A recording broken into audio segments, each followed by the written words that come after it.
Приветствую вас на канале History Study with Oleg Gomelsky. Сегодня я хочу поговорить об искусстве противодействия дезинформации. Эта тема становится все актуальнее с каждым годом. Но речь пойдет о том, как дезинформацию используют десятилетиями, поколение за поколением. Более 20 лет назад один человек подробно разобрал попытки Советского Союза вводить в заблуждение широкую западную аудиторию. Сегодня, к моему большому сожалению, его имя знакомо лишь узкому кругу специалистов. Это Герберт Ромерштейн, директор Офиса по борьбе с советской дезинформацией в информационном агентстве Соединенных Штатов Америки. Он автор потрясающей работы под названием «Разделяй и властвуй. Кампания дезинформации КГБ против украинцев и евреев». Скажу откровенно, о ней я узнал относительно недавно и был по-настоящему поражен, когда понял, не читая Ромерштейна, я пришел к тем же самым выводам, что и он, но своим собственным путем. То, что он описывал 20 лет назад, никуда не исчезло. Систематическое, злонамеренное вмешательство Кремля в дела других стран продолжается и сегодня. Этим занималась еще Российская империя. Потом те же самые методы были усовершенствованы в СССР и поставлены на поток. Они превращены в оружие. И теперь уже почти четверть века ту же самую тактику активно использует путинская Россия. Подогревая старые конфликты, искажая историю, подбрасывая ложь и инсинуации, она делает практически невозможным нормальное межэтническое взаимопонимание. Да, собственно, и нормализацию международных отношений тоже. Именно поэтому нам важно знать, как работает дезинформация и почему она остается одним из ключевых инструментов гибридной войны. Вот цитата из работы Герберта Ромерштейна. Коммунистическая ненависть к евреям была очевидна, когда советские пропагандисты писали: «Мы знаем из истории, что свобода мысли и научное мировоззрение всегда беспощадно подавлялось иудаизмом».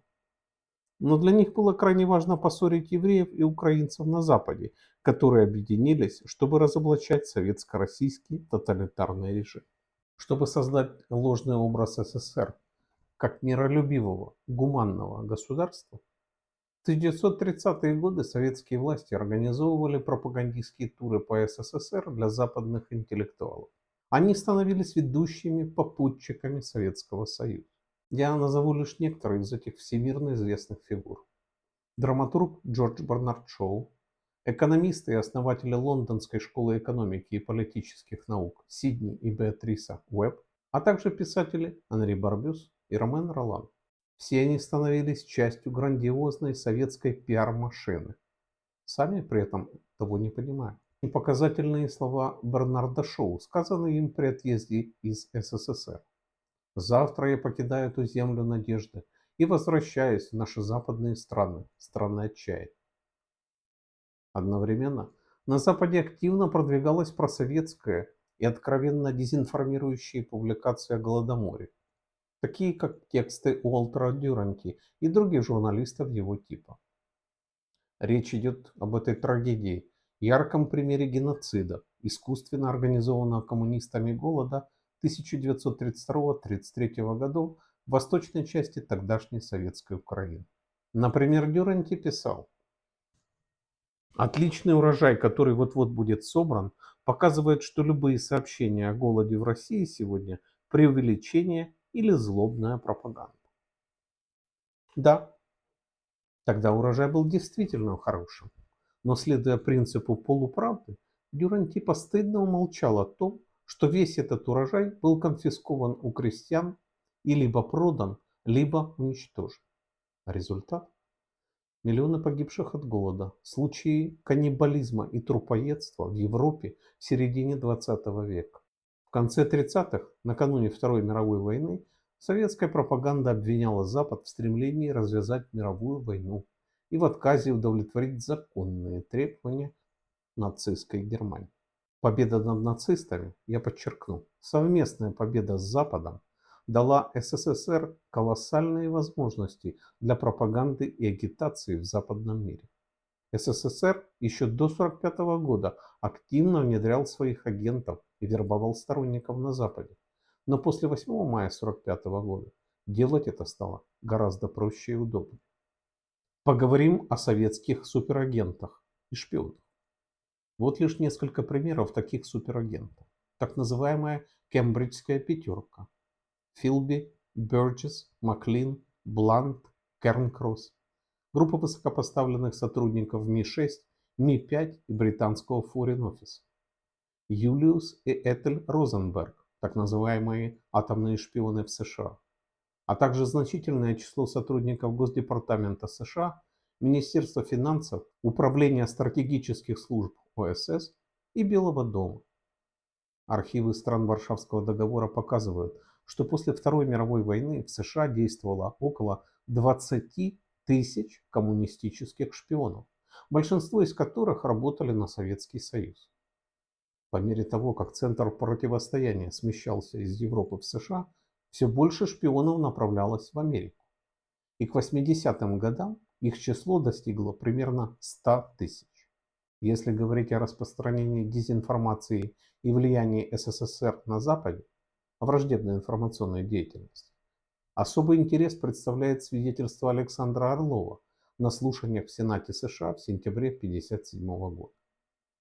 Биография Александра Орлова «В миру» Льва Фельдбина сама по себе как шпионский роман. Человек, успешно шантажировавший Сталина и на определенном этапе имевший в подчинении Лаврентия Берию, заслуживают нескольких передач. Кратко, Орлов-Фельдбин – советский разведчик, нелегальный резидент НКВД во Франции, Австрии, Италии, Испании. Советник республиканского правительства, он по приказу Сталина вывез в СССР 510 тонн золотого запаса Испании в 1936 году. После бегства на Запад в течение 15 лет он нелегально прожил в США. Вот что он говорил о работе НКВД. Пятой линией работы разведки является так называемая дезинформация. Советское правительство заинтересовано не только в том, чтобы получать за рубежом наилучшую информацию, секретные сведения о деятельности иностранных правительств, но и в том, чтобы дезинформировать, вводить в заблуждение иностранные правительства. Для этого существовал специальный отдел, который подделывал дипломатические документы, распространявшиеся по всему миру с целью, например, посеять недоверие Италии к Германии, Италии к Франции и тому подобное. И это порой было очень успешно. Советский МИД был заинтересован в том, чтобы влиять на политику иностранных правительств, сталкивая одну часть правительства, скажем, во Франции, с другой. Для этой цели членов правительства подкупали, покупали. Благодаря завоеванному влиянию и иными методами они поддерживали интриги внутри иностранных правительств. Давайте рассмотрим документ из цифрового архива Владимира Буковского. Архив Буковского – важнейший источник для изучения подрывной деятельности СССР как на Западе, так и в глобальном масштабе. Это записка КГБ, адресованная Политбюро ЦК КПСС. Согласно этому документу, в 1957 году Уилфред Бёрчетт, западный журналист, аккредитованный в СССР, получил от КГБ поистине щедрое вознаграждение. Единовременный платеж в 20 тысяч рублей и ежемесячное жалование в 3000 рублей. Средняя месячная зарплата в СССР в то время составляла около 750 рублей. То есть нетрудно понять, насколько щедро оплачивались услуги Бёрчетта. Этот документ также подтверждает показания бывшего сотрудника КГБ Юрия Короткова, бежавшего на Запад, который он дал под присягой на слушаниях Подкомитета Сената США по внутренней безопасности в ноябре 1969 года. Любопытно, что Коротков, проживавший в США под именем Джорджа Карлина, в течение всей своей почти 20-летней карьеры в КГБ был одновременно драматургом и сценаристом Мосфильма. Во время сенатских слушаний Коротков утверждал, что журналист Уилфред Бёрчетт был его агентом в тот период, когда Коротков работал в КГБ. Помимо Бёрчетта, агентом Короткова был и всемирно известный философ и драматург Жан-Поль Сартр. В 1969 году перебежчику из СССР не поверили ни в части, касающиеся Бёрчетта, ни тем более Сартра. К сожалению. Это документ КГБ, который мы сегодня имеем возможность изучать, полностью снимает с Хроткова клеймо лжесвидетеля и фантазера. Исходя из всех приведенных фактов, можно сделать вывод, что СССР имел своих шпионов и агентов влияния на самых высоких уровнях политической, интеллектуальной и культурной элиты Запада. Особое и пристальное внимание следует уделить деятельности КГБ, направленной против украинских националистов и еврейских сионистов, включая меры по предотвращению их взаимодействия и сотрудничества в противостоянии СССР. Вот сообщение, которое Центральный комитет Компартии УССР получил относительно пропагандистской операции, проведенной КГБ против Ярослава Стецко, украинского политического деятеля и первого заместителя руководителя УНБ при Степане Бандере. На протяжении долгих 40 лет Стецко возглавлял антибольшевистский блок народов АБН. АБН – это организация, которая всемирно боролась против московского империализма. Перед нами рассекреченный документ КГБ, датированный октябрем 1969 года, в котором в частности говорится: с 1966 года КГБ Украины провел ряд мероприятий, в результате которых руководитель ОУН Стецко был представлен широким еврейским кругам как один из главных виновников участия членов ОУН в геноцидных акциях, осуществленных нацистами. Для успешного продвижения этих мероприятий нами была подготовлена прокламация на иврите, идише и английском языке от имени лиц еврейской национальности, проживающих в Германии, возмущенных безнаказанностью Стецко, с призывом отомстить Стецко за тысячи невинных жертв геноцида. Эти прокламации были разосланы в редакции еврейских издательств США, Англии, Франции, Израиля и Германии. Как мы видим, советские власти организовали и осуществили провокационную операцию по дезинфекции еврейской общины. Как бывший гражданин СССР, хочу отметить, пока каллиграфы КГБ писали эти тексты на иврите и идише, самые обыкновенные советские граждане рисковали получить реальные сроки заключения только за изучение этих языков. Все по Джорджу Оруэллу. В его «Скотном дворе» это звучит так: все животные равны, но некоторые животные равнее других. К слову, за хранение книг Оруэлла «Скотный двор» и 1984 советский гражданин также мог оказаться в лагерях. Отдельно хочу отметить еще один инструмент советской пропаганды.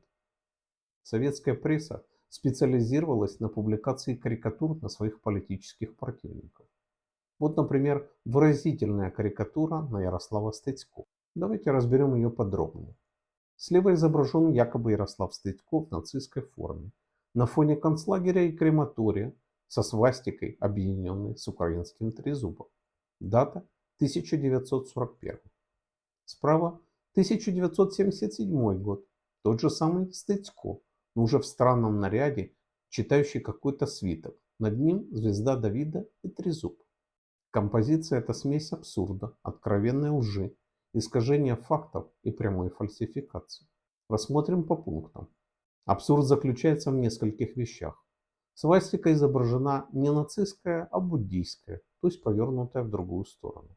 Одежда Стецко – дикая смесь американского флага, еврейского талита и арабской куфии. Свитки на иврите читают не по вертикали, как изображено на картинке, а справа налево.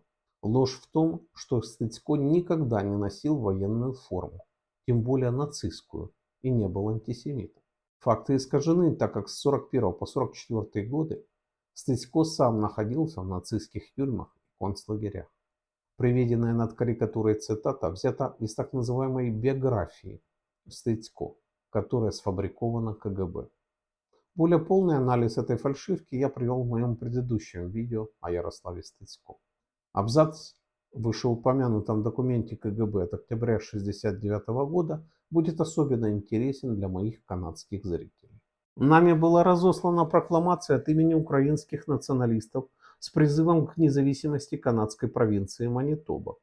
Один экземпляр этой открытки с приложенным поддельным письмом, якобы написанным украинским националистом из-за границы, был отправлен в офис премьер-министра Пьера Трюдо. Цель операции – спровоцировать негативную реакцию канадского правительства на украинский сепаратизм и посеять недоверие среди основных иммигрантских общин страны. Как мы видим, КГБ пытался дезинформировать и канадское правительство тоже, изображая граждан украинского происхождения сепаратистами, стремящимися дестабилизировать страну.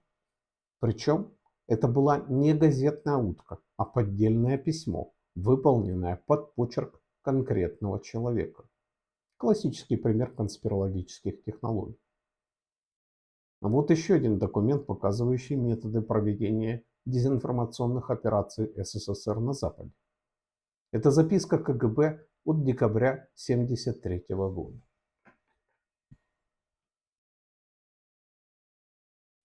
С целью разжигания вражды между сионистами и украинскими националистами в США была издана брошюра «Lest We Forget». В этом совершенно секретном документе КГБ цель дезинформационной кампании сформулирована открыто и предельно цинично. Брошюра, основанная на документальных данных, разоблачает участие членов ООН в массовом уничтожении мирного населения, включая участие в антисемитских акциях во время Второй мировой войны.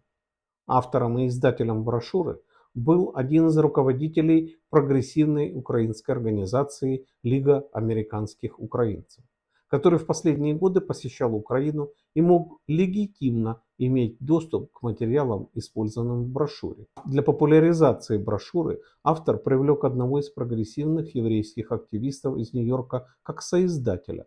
Совместное заявление прогрессивных украинских и еврейских организаций в США против членов ООН как военных преступников оказало определенный политический эффект. Я обращу ваше внимание, здесь много кавычек вокруг слов автор, соиздатель, документальный и легитимный. И это не моя ирония. Так в оригинале. Стоит упомянуть еще одну важную деталь.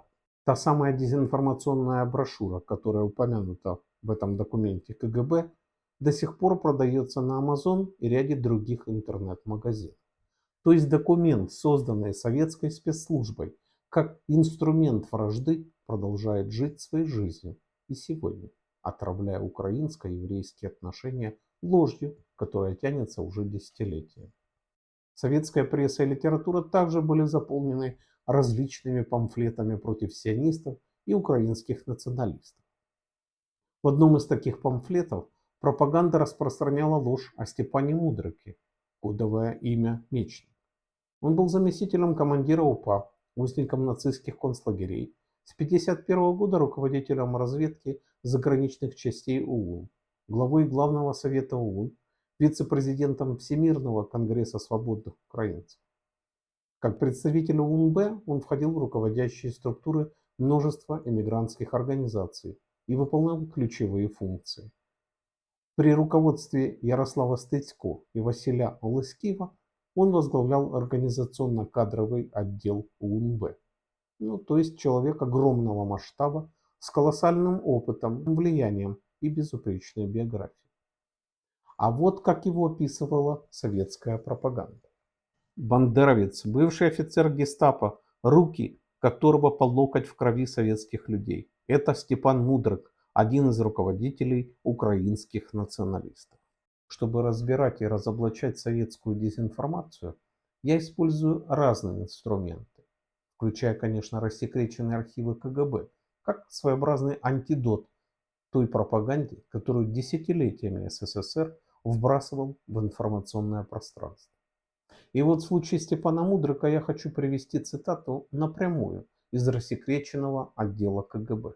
В связи с усилением преследований со стороны карательных органов оккупантов в начале 1943 года Мудрик был вынужден покинуть район своей деятельности и вернуться в Львовскую область. После возвращения 21 ноября 1943 он был арестован гестапо, а затем этапирован в концлагерь Аушвиц, где находился до освобождения американцами в апреле 1945 года.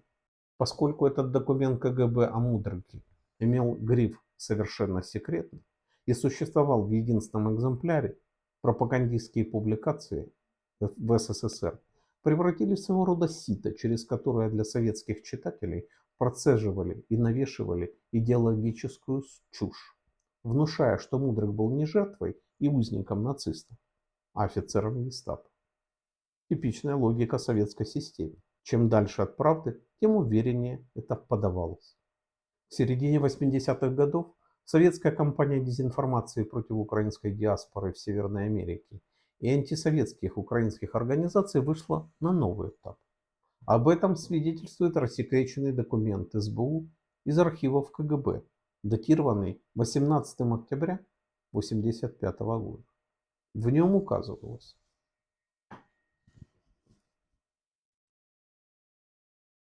все эти материалы побудили власти США создать специальное следственное подразделение в Министерстве юстиции для выявления и преследования нацистских военных преступников. Следует уточнить, что под материалами КГБ подразумевал переизданную, ту самую брошюрочку «Lest we forget» авторства американского коммуниста украинского происхождения Майкла Ганусяка, а также несколько пропагандистских фильмов, снятых в СССР. Этот документ также показывает, что после США объектом пропагандистской атаки СССР стала Канада. Именно на Канаду КГБ начал направлять свои дезинформационные усилия. Последствия были вполне реальными. Результатом стало создание правительством Канады комиссии Жюля Дешена для расследования деятельности бывших членов дивизии Waffen-СС Галичина. В документе говорилось: с этой целью материалы о карательной деятельности дивизии СС Галичина были размещены во влиятельной газете «Торонто Стар» под заголовком «Мы обвиняем». Но важнейшая часть этого секретного документа КГБ – заявление о настоящей цели всей операции. Это, в свою очередь, нанесло ущерб и серьезный удар по попыткам правящих кругов использовать ОУН, Организацию украинских националистов, за рубежом во враждебной деятельности против Советского Союза, вынудив членов ОУН отвлечь силы и материальные ресурсы на собственную защиту. Ну, тут, честно говоря, даже пояснять особо нечего. Документ говорит сам за себя. СССР своими дезинформационными вбросами заставил правительство США и Канады тратить деньги налогоплательщиков на расследование обвинений, которые изначально были сфабрикованы. Параллельно эта же кампания подогревала межэтническую напряженность между евреями и украинцами и формировала ложное впечатление, будто бы США и Канада укрывают нацистских преступников. Важно подчеркнуть, комиссия Дешена не нашла ни одного доказательства, подтверждающего эти обвинения. Все это отражено в официальном отчете, часть которого позднее рассекретили. Казалось бы, после такой точки вопрос должен был быть закрыт. Но нет. Проходит почти 40 лет, и мы снова видим, как российские агенты влияния на Западе пытаются реанимировать эту историю. Они обвиняют комиссию Дешена в предвзятости, некомпетентности и якобы сокрытии документов. При этом, классика жанра, не уточняют, каких именно скрытых материалов им, собственно, не хватает. По факту все просто. По состоянию на 1 февраля 2024 года все документы комиссии Дешена рассекречены и опубликованы. Закрыты только персональные данные людей, чьи дела комиссия рассматривала. И это обычная практика. Это подтверждается официальным заявлением правительства Канады. Хотя дополнительная информация, утратившая чувствительный характер из-за давности, может быть опубликована, часть сведений по-прежнему защищена в соответствии с законом о доступе к информации и законом о защите персональных данных. Ну, проще говоря, требования всех этих борцов за правду вокруг дивизии Галичина выглядит примерно так же, как если бы некие мошенники требовали бы от банка открыть персональные данные всех своих клиентов. Абсурд, конечно, но преподносится он как требование прозрачности. Казалось бы, что после распада СССР в 90-91 годах исчезли и КГБ, и вся советская пропагандистская машина. Но когда в 2000 году к власти пришел офицер КГБ Путин, стало ясно. Ленинско-сталинский проект мировой революции никуда не делся. Он просто выждал, переформатировался и приспособился к современным, куда более эффективным методам. Об этом, кстати, есть информация в рукописи «Лабиринты КГБ», написанной Авраамом Шифриным, сионистом, узником ГУЛАГа и, согласно советской прессе, врагом СССР номер один. Он описывает, как сразу после Второй мировой войны и даже еще во время нее СССР вывозил из Германии целые склады бумаги, пишущих машинок, чернил, карандашей и другой канцелярии. Ну и, разумеется, печати и бланков документов. Все это аккуратно перевозили в Москву и тщательно хранили для последующего использования. Шифрин лично видел, как такие материалы отправлялись из Минска, Вильнюса и Каунаса. Архивы гестапо и других нацистских учреждений аккуратно вывозились даже из небольших городов, не говоря уже о магистрате Кёнигсберга, ныне Калининград. Его свидетельство позже подтвердил офицер КГБ Николай Хохлов, который бежал на Запад в 1954 году. Сейчас я работаю с архивом Авраама Шифрина и среди материалов нашел особенно интересную вещь – подробную рукописную схему структуры КГБ. Я убежден, что составил его именно Николай Хохлов, который много лет сотрудничал с Шифриным, а потом передал ему и эту схему. В ней упомянуты особый еврейский и особый украинский отделы, но самое важное – отдел дезинформации. А теперь я хочу коснуться еще одного важного элемента агитации и пропаганды, используемого Российской Федерацией для влияния на западную аудиторию. Эта техника очень активно использовалась еще СССР, а путинская Россия просто продолжила ее применять. Речь идет о культуре, искусстве и спорте. Обратите внимание на фильмы, профинансированные российскими госструктурами за последние, скажем, 10 лет. 28 панфиловцев 2016, Собибор 2017, Т-34 2018, Калашников 2019. Все они продолжают сталинскую трактовку Второй мировой войны, создавая путинский миф о борьбе с фашистами. Подобные фильмы в комплекте с формой солдат Красной Армии и пресловутыми полосатыми ленточками активно экспортируются на Запад для эмоционального воздействия на зрителей и особенно на русскоязычные диаспоры. И уже раз мы заговорили о Калашникове, эти архивные фото из коллекции Шифрина сразу возвращают меня в школьные годы. В конце обучения последние 2 года советской средней школы все ученики, и мальчики, и девочки, обязаны были проходить НВП, начальную военную подготовку. Мы учились маршировать, но главное, нас тренировали разбирать и собирать автомат Калашникова АК-47 на время. Я помню это до сих пор. В какой-то момент я мог разобрать и собрать автомат даже вслепую. Это все напоминание о том, что СССР никогда не был за мир. Он всегда был ориентирован на войну. Абсолютно неудивительно, что многие актеры, режиссеры, дирижеры, пианисты, оперные поп-исполнители, а также спортсмены, родившиеся в России и сделавшие карьеру на Западе, вполне искренне поддерживают путинскую экспансионистскую политику. Живя на Западе, многие из них становятся доверенными лицами Кремля и активно продвигают его повестку. Новый виток российской пропаганды на Западе – это документальный фильм россиянки Анастасии Трофимовой «Russians at War» – «Русские на войне». С 2014 по 2020 год Трофимова, выпускница программ по коммуникациям и политологии Университета Торонто, работала на российском пропагандистском канале Russia Today (RT). Сам фильм – это попытка очеловечить агрессоров, российских военных. Именно агрессоров, а не русских вообще. Несколько участников фильма повторяют перед камерой одно и то же. Мы просто выполняли приказы. Хотелось бы напомнить политологу Трофимовой и всем, кто пытается ее оправдать, что Нюрнбергский трибунал четко установил, такая формула не освобождает от ответственности. Это прецедент международного права. Более того, Трофимова, как гражданка Канады, получившая университетское образование, не могла не понимать, что, въехав в оккупированные территории, она нарушила государственные границы Украины, а значит и украинское законодательство. Показательно, как РТ бросилась ее защищать.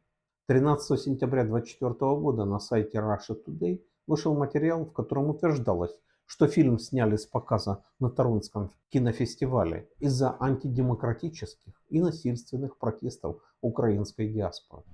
Это ложь от начала до конца. Протесты были абсолютно мирные и не нарушали никаких законов. Российское вмешательство в западную политику и распространение дезинформации сейчас достигли критической точки.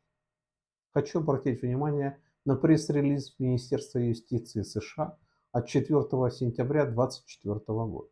Он посвящен пресечению скрытых операций, финансируемых российским правительством и направленным на вредоносное внешнее влияние.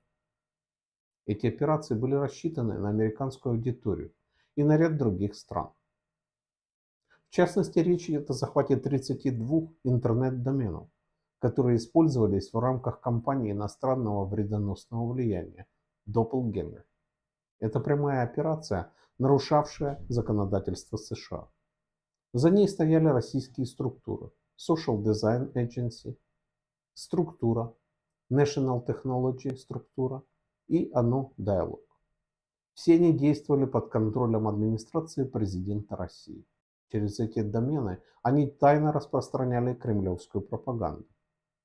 Их цели были вполне четкие: снизить международную поддержку Украины, продвигать пророссийских политиков и интересы, влиять на избирателей, включая американцев, особенно перед президентскими выборами 2024 года.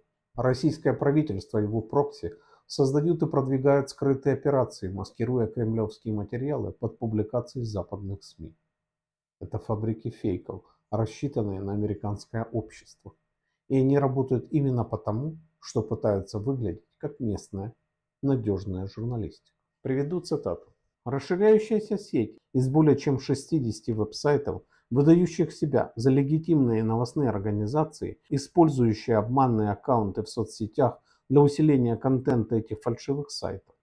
Поддельные сайты были тщательно оформлены так, чтобы имитировать внешний вид настоящих новостных ресурсов. На фейковых сайтах размещались встроенные изображения и активные ссылки на подлинные сайты. Еще в 2014 году я писал о том, что уже более века, от царской России до СССР и нынешней путинской системы, российская власть использует антисемитизм как инструмент пропаганды и дезинформации. И вот, в январе 2024 года Госдепартамент США пришел к тем же выводам. В их докладе под названием «Более века антисемитизма. Как сменяющие друг друга кремлевские режимы использовали антисемитизм для распространения дезинформации и пропаганды» подтверждается многое из того, о чем я говорил годами. Например, там прямо сказано: в конце 30-х Сталин фактически превратил антисемитизм в государственную политику. До самой его смерти, до 1953 года, советский аппарат госбезопасности вел антисемитские кампании дезинформации. Дело космополитов, разгром еврейского антифашистского комитета, дело врачей. Все эти кампании строились на одной идее: представить советских евреев предателями. В 60-е и 80-е годы КГБ организовал целый ряд секретных операций, которые должны были дискредитировать предполагаемых противников: католическую церковь, ФРГ, США. И делалось это в том числе через обвинение в антисемитизме.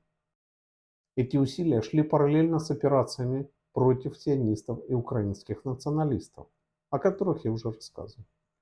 А что мы видим сегодня? Путин и Кремль продолжают эту же многолетнюю линию, используют антисемитские стереотипы как часть своей дезинформационной машины. Их задача проста: очернить оппонентов, ослабить их, внести раскол. Для этого они обвиняют всех подряд в нацизме и антисемитизме и распространяют соответствующие теории заговора. В результате Кремль сам активно подпитывает антисемитизм, который, к сожалению, с угрожающей скоростью расползается по миру. Вот характерный пример. На Петербургском международном экономическом форуме в 2023 году Путин заявил, что, по словам его еврейских друзей, президент Украины Владимир Зеленский не еврей и позор еврейского народа. Несмотря на то, что Зеленский еврей по происхождению, Кремль продолжает обвинять его и украинское правительство в нацизме. Российская пропаганда объясняет свою агрессию тем, что Россия якобы денацифицирует Украину. А еще раньше, в мае 2022 года, министр иностранных дел России Сергей Лавров попытался объяснить происхождение Зеленского в русле кремлевского нарратива. И сделал это через лживые антисемитские заявления о том, что некоторые из самых яростных антисемитов – это евреи, и что у Гитлера была еврейская кровь. На заседании Валдайского клуба осенью 23 года, следуя отработанным пропагандистским приемам, президент Путин, офицер советского аналога гестапо, наполнил свою короткую речь ложью, дезинформацией, инсинуациями и жалкими обвинениями. Приведу цитату. Все аплодировали этому нацисту, который лично, собственными руками убивал представителей еврейского населения Украины. И когда президент Украины аплодирует человеку, который лично истреблял евреев, хочет ли он сказать, что Холокоста не было?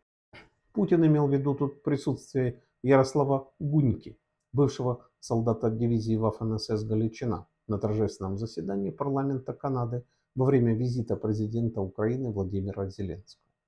Этот скандал разгорелся несмотря на то, что за десятилетия было проведено множество тщательных расследований и канадскими, и международными юридическими комиссиями. Ни одно из них не признало Гуньку военным преступником. Показательно, что за короткое время до выступления Путина на Валдайском клубе Международный уголовный суд выдал ордер на арест президента России по обвинению в тяжелейших военных преступлениях, совершенных по его личному приказу. То есть весь мир наблюдал, как человек, обвиняемый в военных преступлениях, пытается возложить вину на человека, которого многочисленные расследования признали невиновным. Сегодня украинские защитники на передовой публикуют современные российские пропагандистские материалы, которые попадают к ним в руки. Среди них, например, брошюра под названием «Черная книга зверства бандеровцев», наполненная всевозможными изображениями, обвиняющими бойцов ВСУ в садизме, изнасилованиях и жестоких убийствах. Это прямая калька со сталинских методичек 40-х, 50-х. Правда, без комиксных картинок для олигофренов. Очень показательной была и листовка, распространенная в июне 23 года. Она рекламировала мероприятие в Торонтской библиотеке под названием «Исторические и политические истоки войны США-НАТО против России». Организатором значилось International Youth and Students for Social Equality, IYSSE. Это молодежное студенческое крыло Социалистической партии равенства и Международного комитета Четвертого интернационала, Международной троцкистской организации. Автор или авторы листовки используют классический прием – представить агрессора в роли жертвы. Это трюк стар как мир. Посмотрим, как именно его применяет AYSSE. К примеру, Дилан Лубао, один из членов организации, пишет. Канадский империализм имеет многолетнее партнерство с украинскими ультраправыми, что политический эстеблишмент и корпоративные СМИ яростно пытаются отрицать. После Второй мировой войны федеральное правительство направило в страну тысячи украинских фашистов и позволило им обелить свои преступления.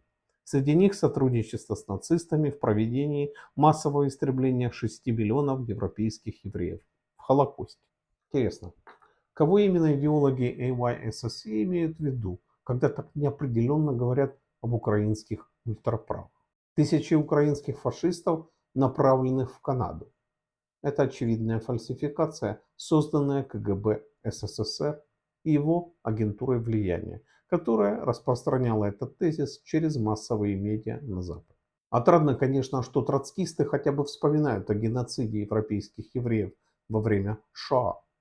Но знаете, было бы неплохо им также помнить, что виновником этой трагедии был конкретный человек, лидер национал-социалистической рабочей партии Германии Адольф Гитлер, а не какие-то там украинские ультраправые, которых они пытаются вписать в эту историю. Тут возникает закономерный вопрос. Выражают ли представители AYSSE такое же искреннее сочувствие миллионам украинцев, погибших во время Голодомора, организованного коммунистами? Или десяткам миллионов людей самых разных национальностей, включая евреев, которые стали жертвами красного террора и преступлений, вдохновленных и лично направляемых идолом AYSSE Львом Троцким. Кстати, знают ли канадцы, которые поддерживают IYSSE, что сам Троцкий отдавал прямые приказы об уничтожении целых классов и подавлении любых слоев населения бывшей Российской империи, которых он считал врагами революции? Это именно то будущее, которое эти активисты хотят построить для себя и своих детей. Ну и самое забавное, кто из них вообще читал Троцкого в оригинале? Знания истории нужны именно за тем, чтобы делать выводы. Здесь вывод довольно простой. Ни одна страна так и не смогла построить коммунизм. Причина очевидна. Дорога, выложенная костями классовых врагов, никогда не ведет к светлому будущему. Она всегда ведет в ад. Итак, мероприятие YSSE организуют радикальные социалисты, которые крайне плохо ориентируются в истории, зато очень активно распространяют старую и новую пророссийскую и антиукраинскую пропаганду. Характерно также и другое. Сторонники этих же троцкистских групп яростно атакуют меня и всех, кто проводит параллели между нацизмом и коммунизмом. Недавний канадский скандал только усиливает контекст.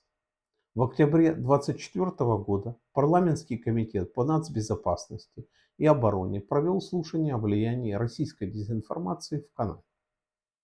История эта получила широкий резонанс после того, как бывший министр гражданства и иммиграции Крис Александр обвинил известного журналиста Ottawa Citizen Дэвида Польезе в сотрудничестве с советскими спецслужбами и, возможно, его продолжающемся участии в операциях российских агентов влияния. В подтверждение мистер Александр представил рассекреченные документы КГБ. На них указывается, что Пульезе был зарегистрирован КГБ в 1984 году под оперативным псевдонимом Стюарт. По словам Александра, подлинность этих документов подтвердили два независимых эксперта и несколько историков. В личном деле, открытом КГБ в августе 1984 года, говорилось, что Пульезе рассматривался как перспективный контакт из числа тех, кто может работать в крупнейших медиа США и Канады.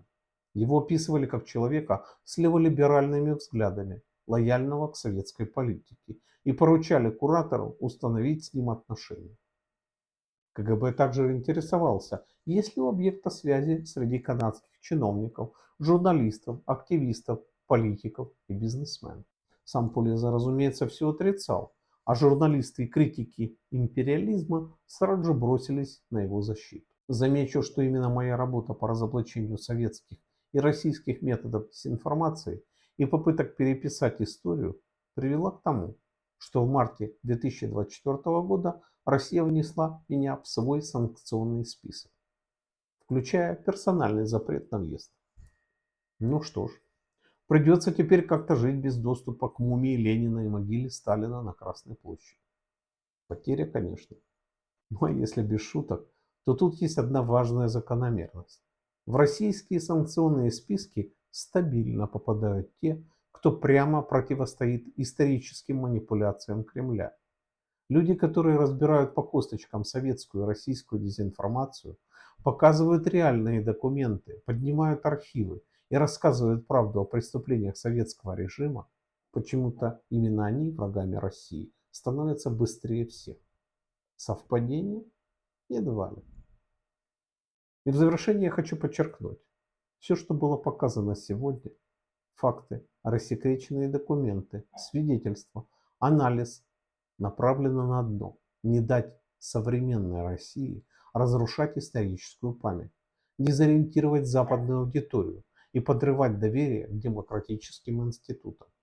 Эти попытки не новость. Это продолжение советской школы дезинформации, просто адаптированной под 21 век.